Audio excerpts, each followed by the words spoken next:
Hey, this tastes like shit. You guys make money off of this? They're very popular, sir. A lot of people care about the environment and sustainability. Oh, that's amazing. I mean, this seriously tastes like dog shit, and you get people to buy it?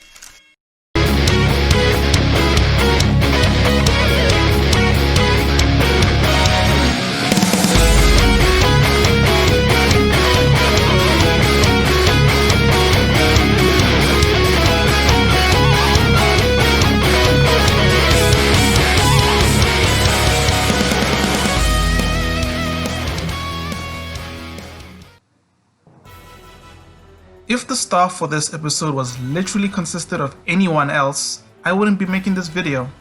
So why am I?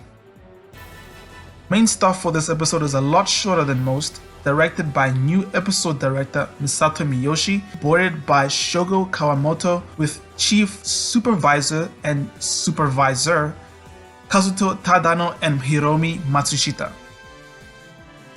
As to why I am covering this episode, that's because of Shogo Kawamoto, who seems to outdo each and every storyboard as the show goes on, showcasing even more impressive skill and even more clever angles. Though the most impressive shot, for me anyway, is this one. It's a very simple shot at first glance, nothing we haven't seen 100 times before. But notice how Nail's half of the screen is surrounded by stars, symbolizing someone who's been enlightened, as shown earlier in the episode when Nail had his epiphany.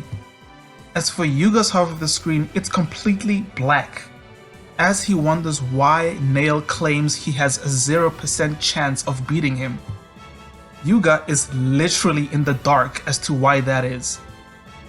It's little things like that that just elevate this episode even higher for me.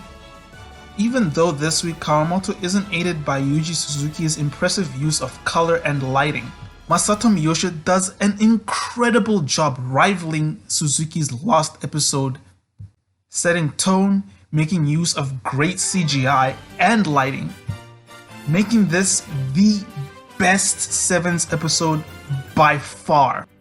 Our two character designers are back once again, showing some crazy and loose drawings, most of which aren't even corrections, as this week Tadano and Matsushita are basically the sole key animators of this episode, meaning it's just the two of them animating the vast majority of this entire episode, with of course a little help from Studio Vyun.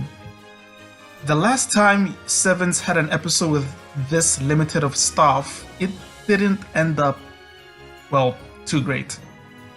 Now, with the key animation staff being as limited as it is, the actual animation of the episode does tank a bit, showing just the bare minimum of movement.